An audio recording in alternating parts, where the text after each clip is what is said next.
Good morning. It is Friday, the 29th of December 2023. Welcome to Labour Social. Welcome to Morning Brew on Labour Social. I'm Graham Hughes. Hello to everyone in the chat. It's all been a bit rushed this morning because obviously it's the holidays, which makes it a bit more difficult to be running things from a home studio in general. But we're still here, which is the good thing. We're still here. Right, so we're going to talk a little bit about Johnny Mercer. Johnny Mercer. Let's talk about Johnny Mercer. So this is the guy who was the Minister for Veteran Affairs, Tory MP, who was interviewed earlier this year. And he said that he was going to get he was going to eliminate veteran homelessness by the end of the year. So it's the end of the year. And veteran homelessness has gone up. And he's tried to make out like, oh, no, it's fine. There's a difference between someone who's homeless and someone who doesn't have a home. See, it's a technical difference. So even though homelessness amongst veterans has risen by up to 20%, it doesn't really count somehow because, even though he said he was going to eliminate it, he's a Tory. Anyway, so he responded to someone's tweet who I think it was just some random, I don't know, just said, isn't it funny Johnny Mercer said he was going to do this and then didn't? Typical Tory. To which he took exception to that, and then he had to go at Carol Vorderman on Twitter, which is never a good idea. Literally within an hour or so, the hashtag Johnny Minge was trending on Twitter because there's some people that you just don't take on Twitter. Supitansky is one of them, and Carol Vorderman is another. So he tweeted something quite really nasty to Carol Vorderman, saying that she had a sad little lonely life or something like that, which is it's just an insult, especially to women at a time when we're trying to be more mindful about the way that we sort of talk to each other in that respect. But not Johnny Mercer. No, he's gone in full all guns blazing against Carol Vorderman. To which she responded about his broken promises, bringing the receipts, which were quite fun to read, which were basically from Hansard saying, Mercer said in the House of Commons on the 14th of March, 2023, we will end veteran homelessness this year. However, veteran homelessness has sadly risen by 14% this year. He's spat his dummy out the pram over this. So his wife, Felicity, exited Twitter. Now, the tweet that she put out was a threat. Someone sent a threat to her. So I completely understand her saying, I want to take a step back from this. But the timing of it was a bit funny, because I'm assuming that people in the public eye, especially women in the public eye, get horrible threats like this all the time. I don't know why that was the particular one that pushed her over the edge in terms of getting off Twitter on the day that her husband decided to start a flame war, which he lost, against Supitansky and Carol Vorderman. So like I say, within a few hours, the hashtag Johnny Minge was actually trending. Homelessness amongst armed veterans in England has risen by 14%. Figures show that 2,110 households affected in 2022-23, up from 1,850 last year, despite government pledge and 8.8 million housing fund. Now, you've got to imagine, like, this is the way the Tories think. So 8.8 million is enough, to help literally thousands of people. That's enough to help thousands of people have a house. And yet 60 million isn't quite enough profit for their mates to take from a bunch of PPE that they sold to the UK taxpayer at the taxpayer's expense. They sold it to us with our money. And they took 60 million for themselves, and the PPE didn't even work. And they're not in jail for some reason. Someone tell me why they're not in jail. I'm all ears. I mean, they're being investigated by the Serious Crimes Office, but I mean, come on. So anyway, the moral of the story is don't try and take on Carol Vorderman or Supertansky online because they will absolutely demolish you, and Carol will come back with the receipts, and people will have a field day. In fact, if you go onto Twitter now, please don't. It's a cesspit. You can see politics trending. Johnny Mercer trending with Johnny Minge. So well done, Tan, for getting that trending today, and also the picture that I've used on the thumbnail for this video. And also, someone's changed the Wikipedia page for Johnny Mercer, changing his name to Johnny Minge and saying that his spouse's name is Felicity Minge. So there you go. Veterans Minister Johnny Mercer now insulting veterans as social media meltdown escalates. So he's having a bit of a meltdown. If you're any doubt about the desperate, nasty campaign the Tories are planning to run, witness the appalling spectacle of the Veterans Minister insulting his opponent's military service, Wes Streeting posted. So there you go. That's about the size of it. Anyway, the truth about Vorders and Johnny Minge is that her job is essentially done. She's destroyed his reputation and ruined any possibility of him ever holding high office. Mission accomplished, Carol. So there you go. There's your news for the morning. I don't think anything else has been happening. There's been a spat on the old social network. Also, Trump has been taken off the ballot in Maine, which is quite a Democrat voting area, but it forces the Supreme Court to make a decision sooner rather than later about whether Trump is in fact above the law. And I keep saying this, but it's worth noting again.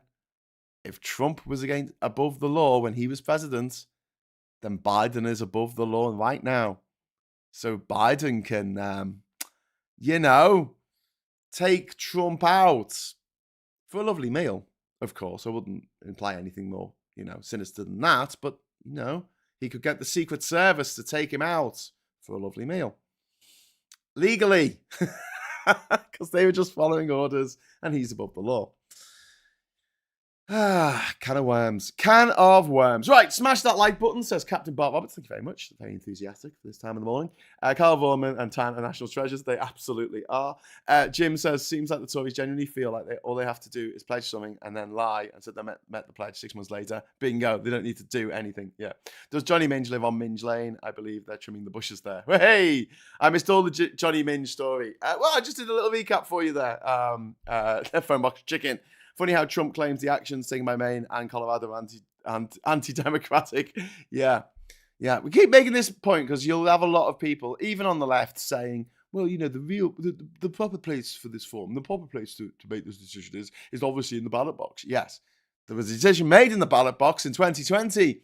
And on January the 6th, 2021, Trump not only had already called up the governor of Georgia and asked for 11,780 more votes. Not only had he been setting up this fake elector scam where they were going to send people who weren't really electors to Washington to vote for Trump, he also mounted an insurrection in which 5 people died as a result. 5 people died as a result of that insurrection.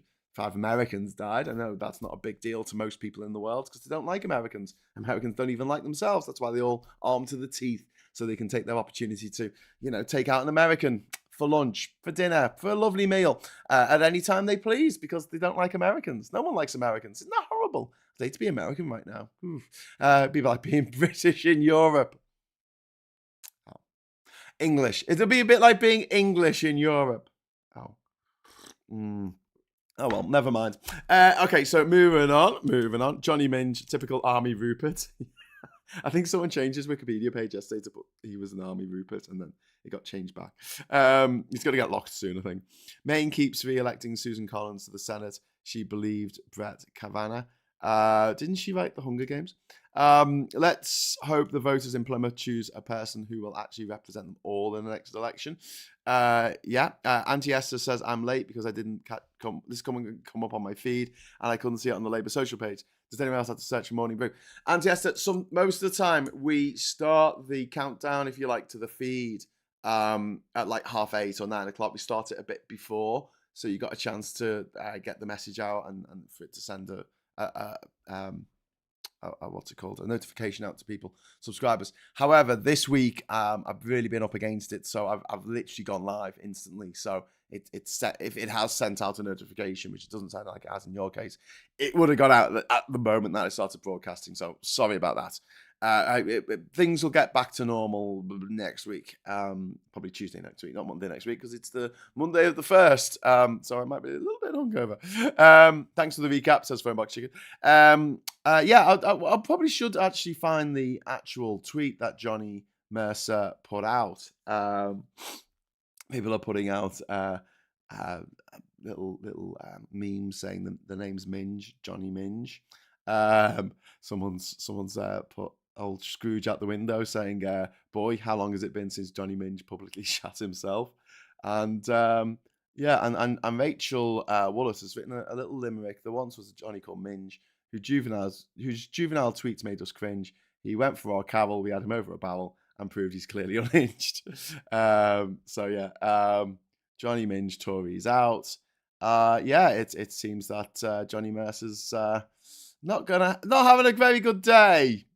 There you go. And have I got news for you? Even got in on the act with an image of Carol Vorderman in Countdown doing the numbers bit with a big load of numbers all times together and put together.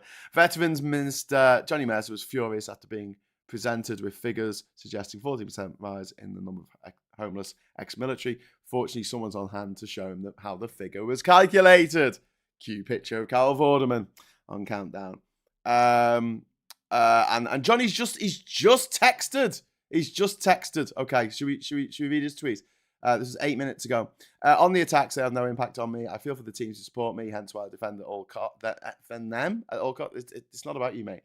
They don't deserve people playing with the term homeless or having their work maligned by people who never sat for a single night with a veteran determined to take their own life or recede into substance abuse or whatever demon they may have. I mean, that's supposed to be your job. That is literally your job, and you're not doing your job very well because you said that you were going to stop homelessness. That's a critical thing here. You know, if I said something racist on this show, and everyone rightly criticised me for saying something racist, I can't say, well, did you drive to Ukraine with presents for kids this Christmas? And you go, no. You go, well, you have to take it back. And no, it's a false dichotomy. I mean, it's arguing in bad faith. It's saying I did this thing, and so I should be absolved from criticism for lying to people. I said in the House of Commons that I would eradicate homelessness in veterans this year. And not only has he not done it, the numbers have gone up. And he's saying, oh, you're playing with the numbers. Not like the Tories to play with numbers. Oh, the economy's growing. How many times did Boris Johnson stand up in Parliament and tell us that our economy was growing? Record levels of growth. He used the term record levels of growth. Our economy hasn't grown in 16 years, Boris Johnson. I'm deeply proud of them. Sure, I'll fight for them. I'll never be amongst the timid souls who know neither victory nor defeat. And ultimately, I'm my own harshest judging critic. Okay. If I get something wrong, I always own up. I qualified homelessness as rough sleeping every time we spoke about it.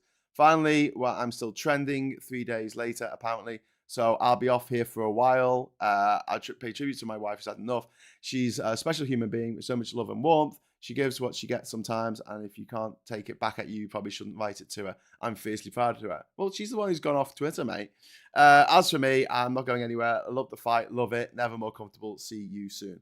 So I don't really understand that. I think he's just going to have a 3-day bender over this long weekend, I assume. The Tories have so much in the way of time off work. So yeah, I've done nothing wrong, and it's all everyone else's fault. Essentially, there you go. I'll just sum up that tweet there from Johnny Mercer. Just been put out a few minutes ago. Johnny Mercer, Johnny the Minge clutching his pearls. Says live with the cat. Well, yeah. I mean, yeah. Just as also, I just wanted to say, because I missed this earlier in the week, but Rishi Sunak put a video out on Christmas Day where he was like home alone, and then he got a phone call from Harry and said, "Oh, I'm busy." Harry Houdini, Prince Harry from the Wet Bandits. I don't know. It was just a really peculiar thing that went out like Merry Christmas. I'm like, you got time to do this, mate? Homelessness is through the roof. Child poverty is through the roof. Use of food bank is through the roof. The only thing that's not gone through the roof is inward investment or external investment in the UK. That's what hasn't gone through the roof. The economy has not gone through the roof. It's flatlined. In fact, it's going backwards. The readjusted figures for the third quarter this year said that we had lost 0.1% of our economy. And don't forget, our population keeps growing. So it proportionately, we're losing money like we have been since 2008. My God. I'm lucky enough to get Sunday off. These MPs get too much time off. Yeah, they do. Mercer running away, the big wet flannel. That's the Dunkirk spirit, fleeing when stuff gets tough. Indeed. I saw on Twitter Johnny McMinge Mercer, who thinks veterans using food banks is a budgeting issue. Yeah. Johnny Minge always struck me as a swaggering, arrogant guy who loves himself. Mercer is just another horrible Tory. The countdown is coming, says Xavier. You are absolutely right, my friend. So we're going to just drop over to the papers now, momentarily, because I don't want to keep you too long this fine morning. I'm going out to get my eyes tested this morning. More about that later. The Times leads with civil service beats wage freeze by over-promoting.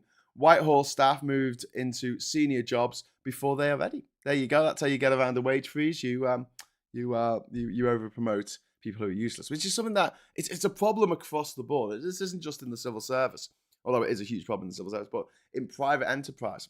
This is why people say, oh, the market will save everything. The market's wonderful. The market's amazing.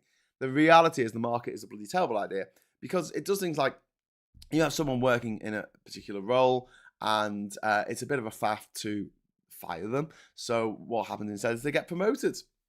And so the shit floats, as we saw with Boris Johnson and Liz Truss. Remember her? She was our Prime Minister, Tory Prime Minister. I love the way that Rishi Sunak likes to compare. Pardon me. Rishi Sunak likes to compare his record in office with that of Liz Truss, which is, it's a bit like I don't know, a tennis player like Venus Williams comparing herself to Rabsy Nesbitt. You're like, okay, that's not great, Venus. I'm sure you can just stand on your own 2 feet, really, because you're a really good tennis player. But I don't know, that's a bad analogy. I'll have to work on that one. But basically, it's like comparing yourself to someone who's really shit at a job and go, okay, I was a lot better than that person who's really shit at that job. Anyway, family looking to be alive after tornado strike. So this is Manchester, Staley Bridge in Manchester, which got hit by a tornado because of climate change. The climate change that the scientists have been warning us about for 44 fucking years. Sorry, freaking years. Hit Manchester with a bloody tornado, which damaged 100 houses.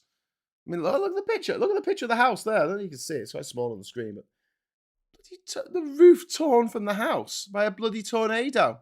Climate change, my friends. Climate change. Twisted Terror covers is on the Mirror. Storm Gerrit. Get it? That's a Scouse thing to say, innit? Well, I'll just go over there and get it. Said, go over to Manchester and get it. Terror Twister, family flee as tornado wrecks home. Travel chaos and blackouts in 80-mile-an-hour winds. Doctors raise the alarm, this is in The Guardian, over moral distress from NHS overstretch, which doesn't surprise me at all. We're fully in the winter crisis, the annual Tory winter crisis, the Tory winter NHS crisis. And Blair looked at plans for offshore asylum. And this is the idea that obviously the Guardian hate Tony Blair and everything he stands for. Yeah, you think of the Guardian as being a bit left wing, but it's not. It's all written by people who are very, very, very posh. Call things like Guinevere and Felicity, Tarquin. Yeah. And so, yeah, it tries to represent the views of the sort of the working middle class, I'll say, who are a bit more enlightened, but actually it tends to just go nuts over Labour all the time, which is helping the Tories at the moment. And we still wait till Labour are in power, which is my message to everyone at the moment. Just wait till they're in power. Otherwise, it's like before a movie comes out and everyone says this movie's going to be shit. You don't know. You don't know. It might be really good. Okay, usually I will qualify that. When I heard that the adaptation of one of my favourite books of all time, Northern Lights or The Golden Compass, was to be made into a film with the co-director of American Pie, I thought that's going to be crap. And it was. But, however, some things that have been written off as that's going to be crap, like John Wick, actually turned out to be really good. Keanu Reeves in an action movie. He's like 50. He's in his mid-50s. What's he doing making an action movie? Oh, turned out to be pretty good. So you never know. Right, so don't give a 1-star review to a movie before it comes out, because you don't know. Wait till it comes out and then give it a 1-star and say that's rubbish. Shouldn't have made that. Silly people. Right, Daily Mail. Oh, God. I scoffed my way through Christmas for 3 weeks and still lost weight. Oh! Jesus wept. Holly will go to the ball. No, present Dancing on Ice. Okay. And police give up on 4 crimes a minute. Outrage, rising tally of rapists, violent thugs and burglars who evade the law. And they're saying that it's the police's fault. Not the police's fault. It's the government's fault for not funding the police properly and for not making it so that people don't commit crimes. Because at the moment, rape in certain places in this country has been effectively decriminalised. The Tories did that. So it's no wonder that it's happening more than ever before. The incidents are going up because people think, oh, I can get away with this. I'm not going to serve any time. The Tories did that, not the police. I'm not a big fan of the police at the moment, but I've got to give, the blame where it truly should lie is with the Tories. This is Tory Britain. A rising tally of rapists, violent thugs, and burglars evading the law. Another reason why they're doing that is because our prisons are full. Because of the Tories. Anyway, so moving on. I realised that my chat window here has still got sign into chat, so I'm just going to move that down a little bit. Okay, and then the Telegraph also having a go at the police. Half of police not probing crime properly. Watchdog shames 22 of 43 forces and inadequate and requiring improvement. Doesn't surprise me. Doesn't surprise me, but I don't think that at the core this is the fault of the police. This is the fault of the government cutting the number of police by 20,000 and then bringing it in 20,000 more people in a hurry to go, oh, look, we brought in 20,000 police officers. No, you took away 20,000, you brought 20,000 back who were unqualified. So you got rid of all the qualified ones because they were given like voluntary redundancy or early retirement. And now you're training up these people to become police officers, some of whom weren't vetted correctly, and many of whom were not vetted correctly. No one even bothered to look at their, social media to see if they had been putting out jokes about sexual assault. No one thought of doing that because that might have been a good thing to look up before. I think some of them didn't even have a look to see whether they had a bloody criminal record. I mean, what? Anyway, right, so moving on. Forsaken but not forgotten. This is about Aung San Suu Kyi, who is jailed in Burma or Myanmar. Myanmar's jail leader, symbol of freedom and democracy to many, has been denied urgent medical attention and legal access for 2 years since the military junta deposed and imprisoned her. She begins her 3rd year in isolation in a jungle prison within a prison. We demand world leaders must no longer look the other way and we should join forces to campaign for her release. I agree. And also, for what it's worth, I think that Julian Assange should not be held indefinitely for no crime. I don't think it's the right way of dealing with situations like this. If he has got something to answer for in a court of law, let him answer for it in a court of law. Don't just lock him away. I'm no fan of Julian Assange. I believe that he helped the Brexit referendum. He helped the Russians. I also think that he helped Trump get into office in the White House by releasing on WikiLeaks a load of Hillary Clinton's boring ass emails, because Hillary Clinton is quite boring, and making it into a big thing. Whereas they released absolutely nothing, implicating Trump in anything. All things being equal, really dish the dirt on both candidates. That's okay. But something as important as that, which obviously had a vested interest of Vladimir Putin, who wants to destroy NATO and wants to destroy the EU and wants to destroy America. He wanted Trump to get into power because that's what Trump was on the road to doing. Very nearly did it, and he stands a good chance of having a second crack at the whip next year. Ivy Guardian typos. Get on with it. Johnson hits out at Sunak over nuclear power delays. That's Boris Johnson shouting at the former Prime Minister shouting at the current Prime Minister, and who wolfed all the pies is the thing. Yes, go back to Big Graham. Hello, David Fulton. Thank you very much for the super chat, mate. All the way from Hong Kong. Make no mistake, Graham. The Guardian is very establishment. It's not a left-wing newspaper. I know, it's very establishment. Hey, it was established on profits made from the slave trade. Hashtag just saying. But they continue to employ the likes of little Owen Jones.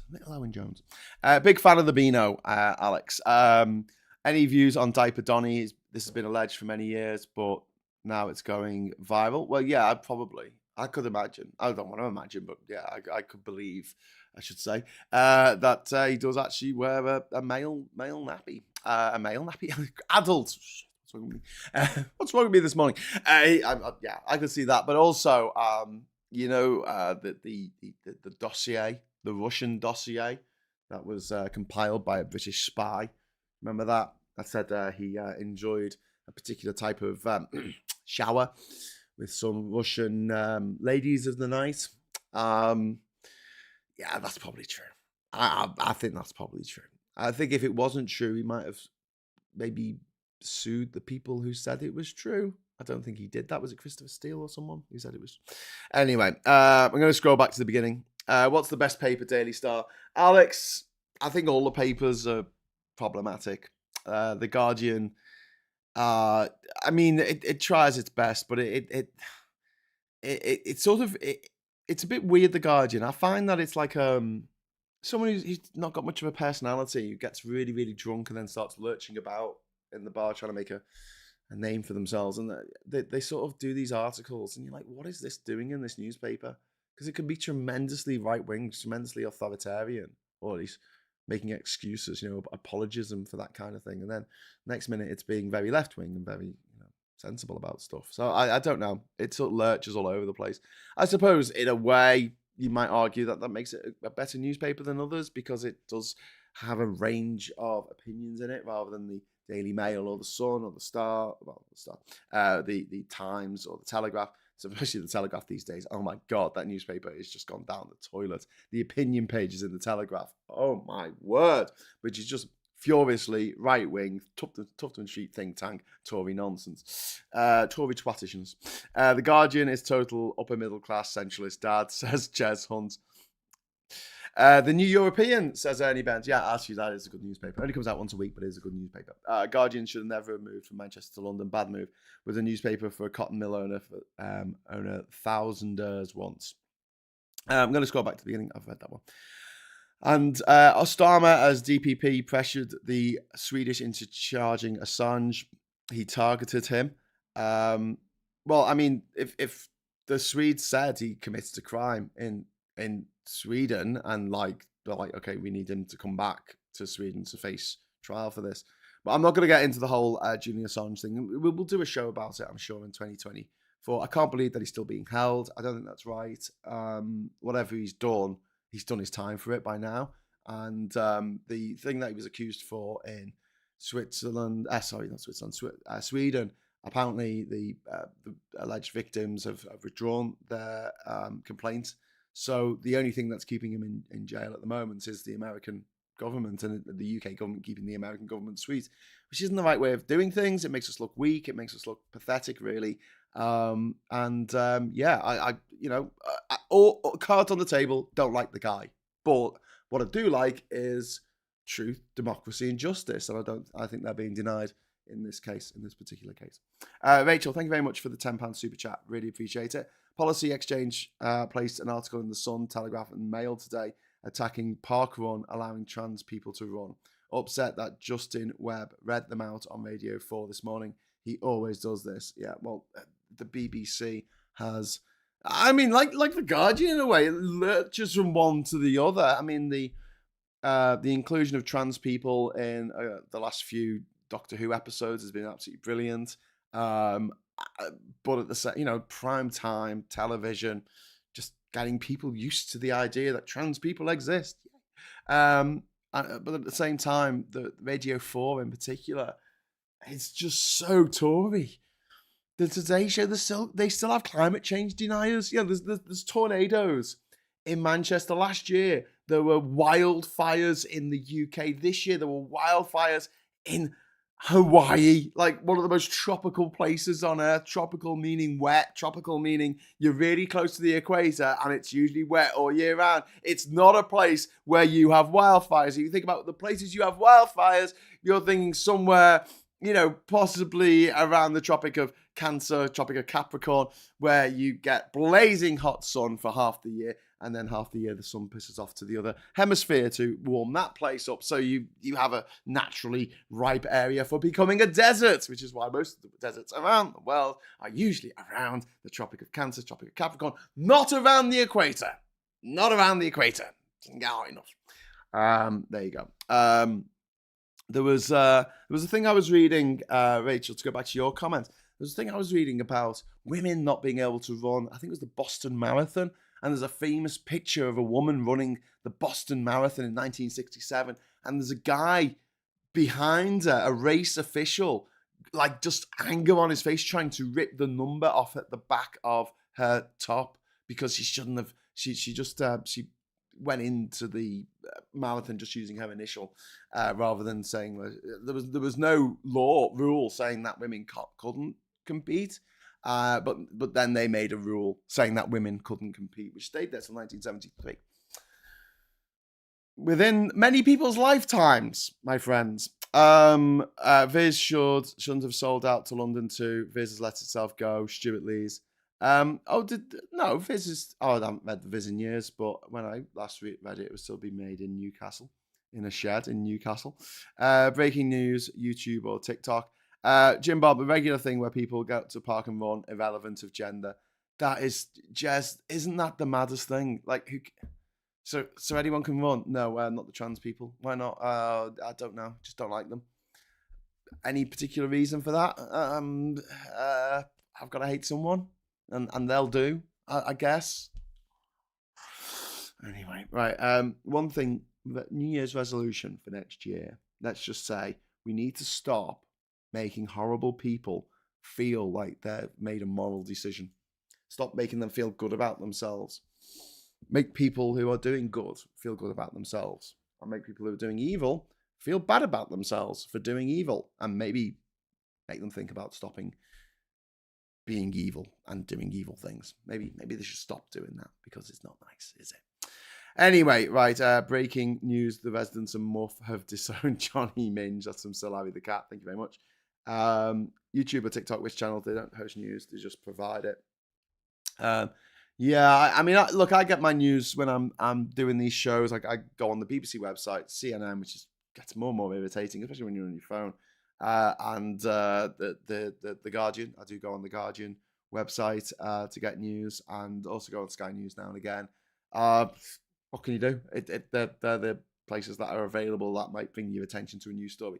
But then it's a case of doing a little bit of research and having a look look at the seedy underbelly of that story, because you can't always believe everything you read, especially on the internet, as Abraham Lincoln once said. Right, I'm going to go now. I'm a bit over time, but I will be back tonight at 8 o'clock, a little bit earlier, for the Labour Social Roundup of the Year. It's going to be a 3-hour show, a 3-hour live show, in which we will be going through